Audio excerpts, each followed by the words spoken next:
देख भैया पेंटर, नीचे से लेके ऊपर तक का घर दिखा दिया मैंने तुझे। ऊपर का ये रहा, नजर डाल ले।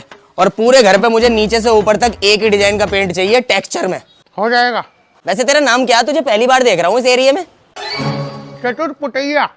ये रही दीवार, इस पे टेक्सचर के सैंपल दिखा मुझे 2-3। देख लो। मजा नहीं आया यार चतुरपुतैया। मजा नहीं आया, दूसरा देख लो। ये देख लो दूसरा, हरे कलर में बहुत चल रहा है आजकल।